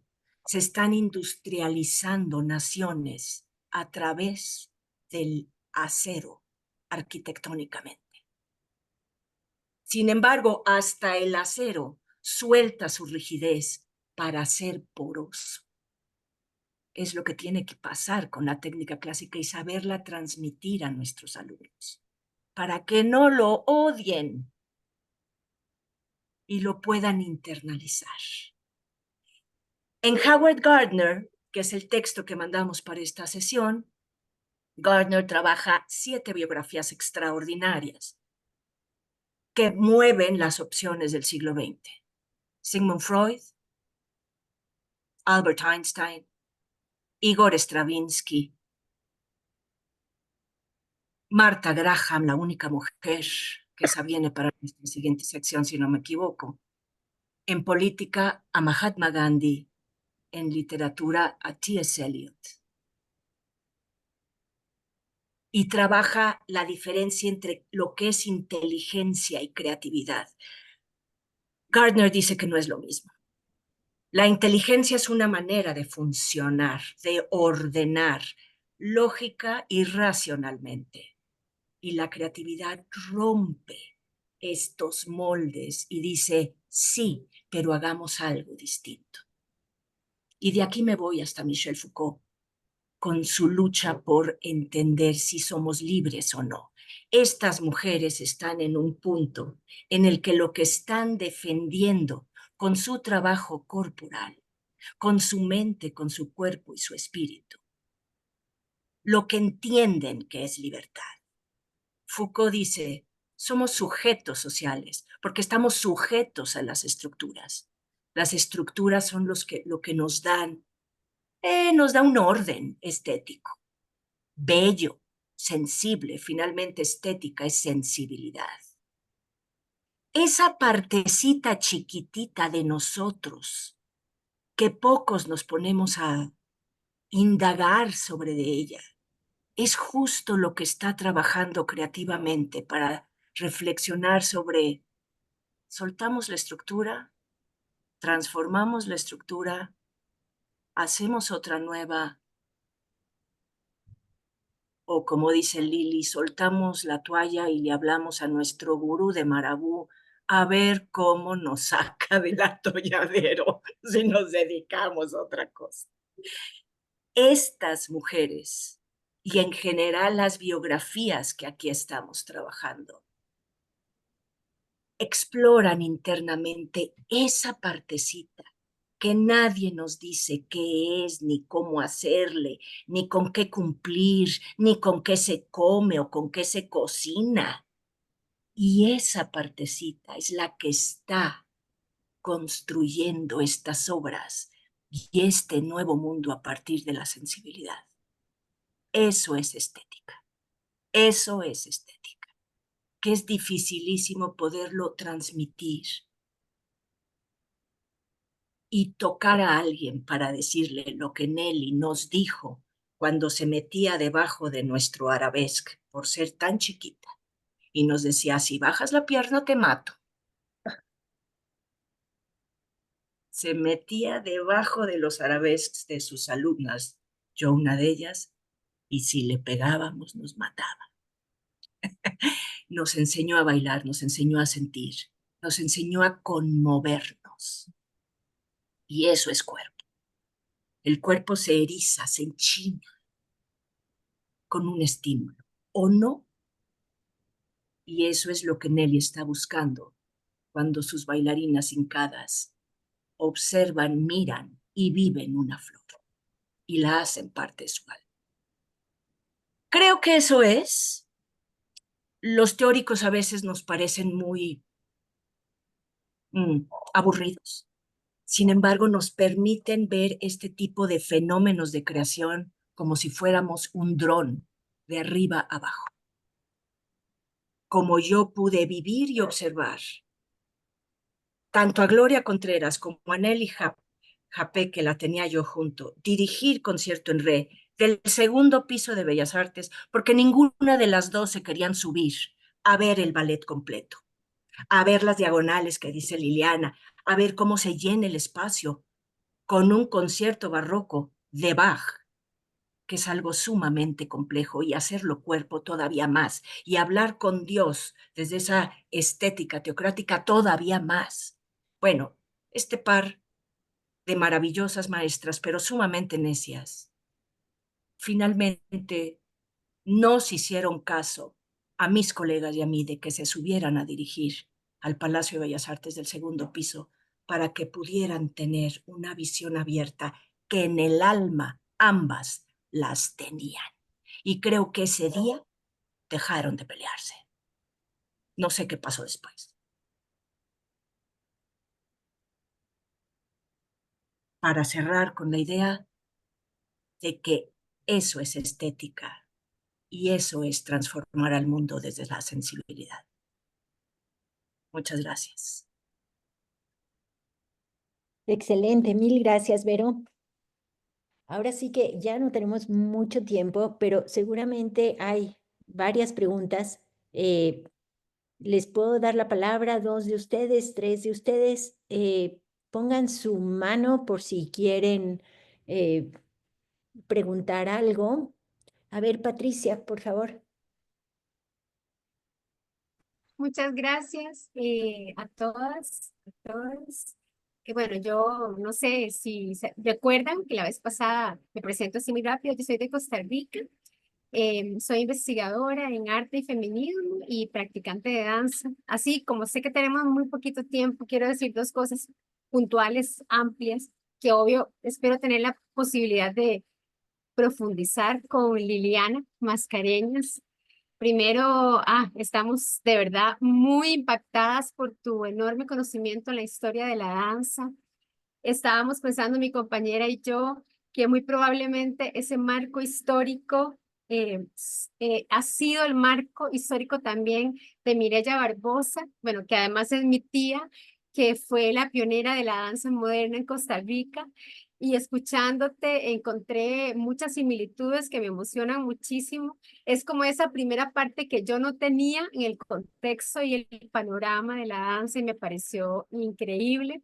Por otra parte, ese tinte que le das feminista, no sé si esa es tu lectura o no sé si esa es tu postura, pero desde mi interpretación y mi lectura feminista agradezco muchísimo esa mirada, ¿verdad? Tan detallada. Otra cosa que quería decir también con respecto a la clase pasada y con esta segunda, que bueno, a mí me interesa muchísimo el tema de la representación femenina y la danza como una posibilidad de apropiarse del cuerpo. Ha sido mi línea de investigación desde hace unos cuantos añitos y ahora me interesa profundizar en la danza como una posibilidad para evitar la violencia, la cosificación y la hipersexualización en los cuerpos feminizados. Quisiera saber, Liliana, si te puedo contactar por correo, si de alguna manera podemos intercambiarme, de verdad que te lo agradecería muchísimo. Ay, sí, claro que sí, Patricia. Te pongo en el chat mi correo y claro que sí. Muchas Encantada de... muchas gracias y Ok, encantada, de verdad gracias. encantada con el curso. Gracias. Gracias a ti. Muy bien, ¿alguien más quiere comentar algo? Eh, A mí me llama mucho la atención cómo en estas nuevas transformaciones que se dan a partir de lo clásico a esta búsqueda justo de nuevas expresiones, me, me llama la atención cómo de pronto el cuerpo ya se transforma. No sé si estoy hablando sin fundamento, pero esa es la percepción que me da, que el cuerpo se fragmenta en gestualidades, es decir, ya deja de ser un todo exacto para poder llegar a puntualizar cada una de las expresiones de este todo, ¿no? Entonces, por un lado, sí vemos así como en gran angular, viéndolo desde la perspectiva de la fotografía, pero por otro lado, cada poro también nos habla, cada músculo, cada fragmento implica un absoluto, ¿no? Entonces, en ese sentido, me llama la atención cómo ya es una búsqueda que no tiene mucho que ver tanto con esa mirada exterior y la anécdota que se está contando, sino más bien desde adentro, desde una psicología que hay que moldear y hay que forzar para que pueda expresar. No sé si estoy bien o si estoy mal, pero bueno, pues acá están las expertas.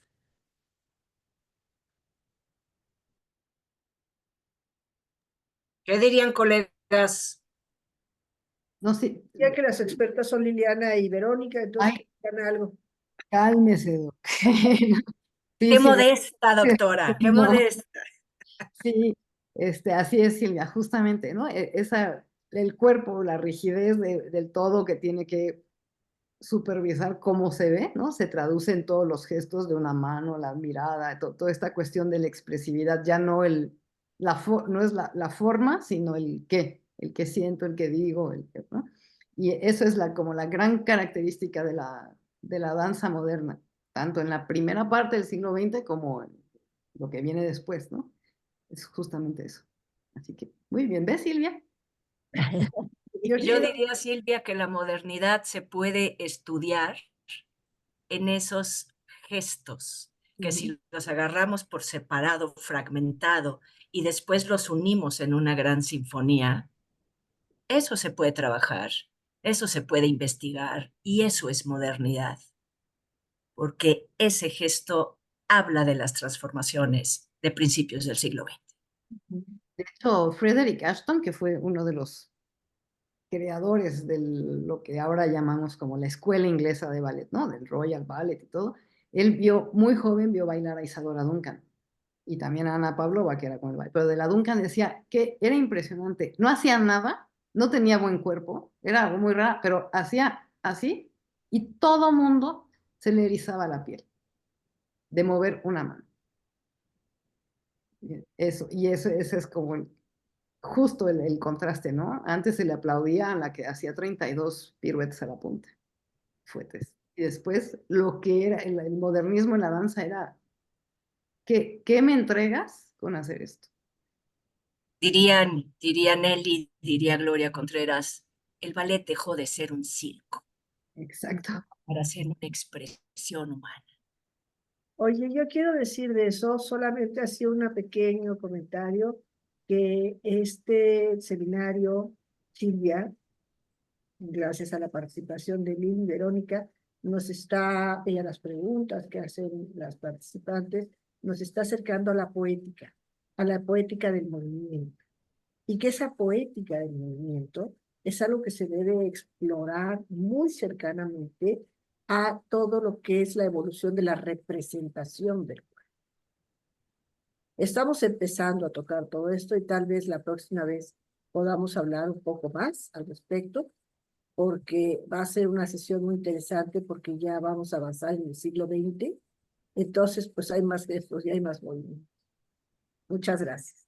Sí, claro que sí, claro que sí. Y es justamente lo que dices, Adriana, que yo que soy de letras, por supuesto, se me despierta en la cabeza y en realidad veo cómo esa búsqueda de metáforas, ese tratar de encontrar la palabra adecuada que puede corresponderse justamente con cada gestualidad del cuerpo, puede llegar justo a compararse desde esa representación lingüística por un lado, pero también desde esa representación corporal. Entonces creo que en todas las artes finalmente empiezan a despertar estas especificaciones que nos hablan mucho más que el mismo todo, ¿no? Es decir, como de pronto cada meticulosidad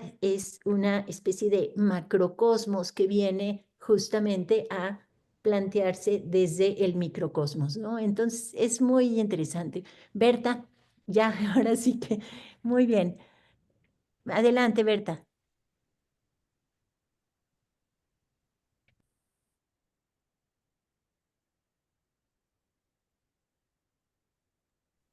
Hoy creo que ya desapareció.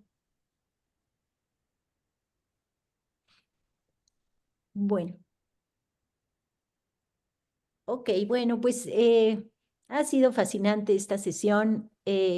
Creo que siempre es muy interesante ver las distintas aproximaciones desde toda la trayectoria histórica y social, la perspectiva de la mujer y el cuerpo, y bueno, por supuesto, toda la cuestión técnica de cómo hay rupturas que, bueno, pues nos hacen ver todo el trabajo que se tiene que enfrentar para llegar a lo que es hoy y bueno, por supuesto, toda esa mirada crítica.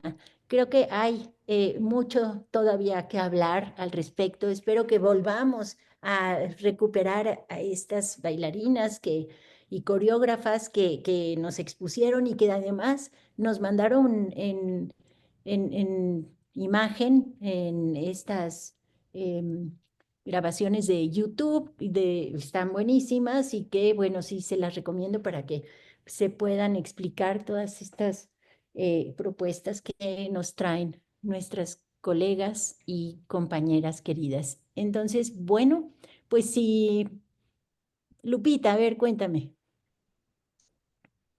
Ay, ahí está, ahí está. Yo quiero agradecer infinitamente esta aproximación distinta, y digo distinta porque ahora sí que en un plano global, eh, popular, pues, va uno, se sienta, admira estas representaciones fantásticas. Yo tengo un par de sobrinas que son bailarinas de ballet, o sea, y es envolvente. Eh, no alcancé a terminar todas las lecturas, pero lo que leí es fascinante. Conocer lo que hay atrás y ver estos videos también que son extraordinarios, nos aproximan, creo que a un punto del por qué también ir entendiendo en qué punto nos conectamos nosotros ante esto. Yo, escuchándote, Liliana, yo siempre dije, descubrí tarde el ballet, me fascina, pero ya estoy vieja. Y eso fue a mis 20 años. Ya no puedo hacerlo. Ya, no, bueno, ahorita estoy peor, ¿no? La elasticidad nunca se me ha dado, el baile sí me fascina, pero ver desde otro lado y desde otro ángulo, y todo esto en donde sea literal es romper los moldes, las ideologías, los estereotipos, y cómo nadie escapa a su época, y estas mujeres tampoco, pero las trascendieron. Y de verdad, escuchar, ver, conocer desde otro lado, a mí me ha tenido fascinada. Yo estoy así encantada, mostrándole a todo el mundo los videos que nos mandaron, decir, wow, a mí me encanta el ballet, pero siempre he dicho, llegué tarde a, entonces lo admiro, pero conocer lo que hay atrás y todo lo que se liga históricamente, socialmente, artísticamente, estéticamente, es fabuloso y se los agradezco infinitamente. Yo estoy extasiada, de verdad. Lupita, Gracias. nada más para decirte que nuestra próxima exponente va a ser Martha Graham. Empezó a bailar a los 22 años, Ay, ¿y por cuando qué era no me estudiante avisas? universitaria, y es el ícono más grande de la danza moderna en el mundo. En serio, wow. Si Pues se ha qué mal que casado con tampoco esa me enteré. idea, no tendríamos a esa mujer. O sea que nunca es tarde, Lupita. Lo sé. Bailo otras cosas y he bailado otras cosas. Ballet no. Dije, para el ballet ya no, pero jazz, en algún momento hawaiano, belly dance, me encanta. Yo siempre les digo a mis alumnos, a mí me ponen música y yo me muevo. Me fascina. Lamentablemente el ballet, pues nada más es para admirarlo, aplaudirlo, extasiarme con él. Pero Reitero, igual lo puedo nunca es intentar. tarde, Nunca es nunca es tarde. tarde. Igual Yo te puedo lo puedo recomendar intentar. varios lugares para adultos principiantes para que no te quedes con las ganas. Sí, perfecto. No, bueno, yo fascinada, claro. Gracias. Gracias. Y estaré atenta al siguiente, más que emocionada. Gracias. Gracias. Bien.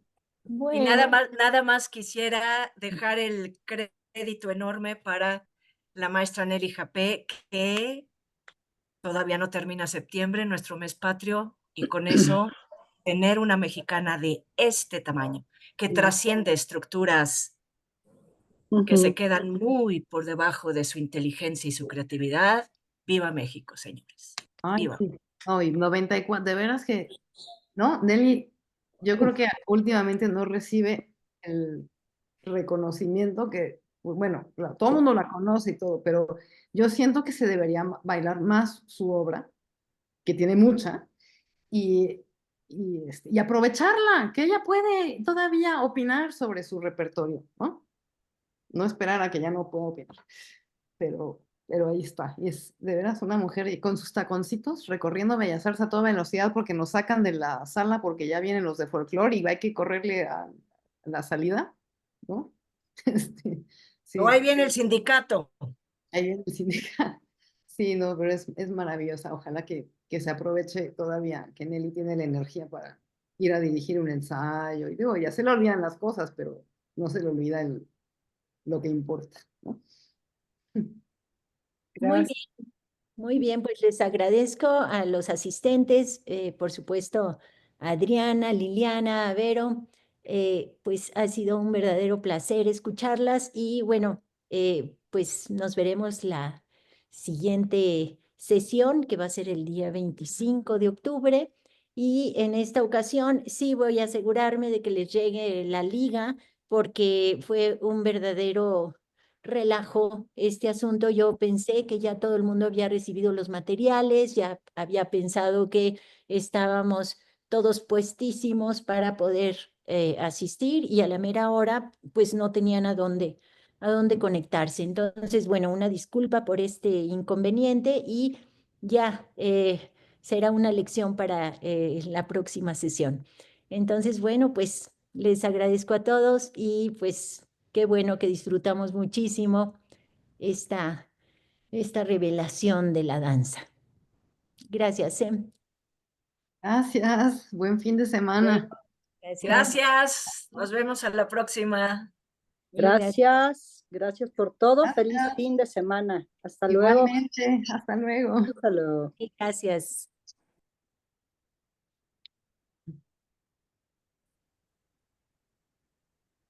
Bye. Bye bye. Muy bien, gracias.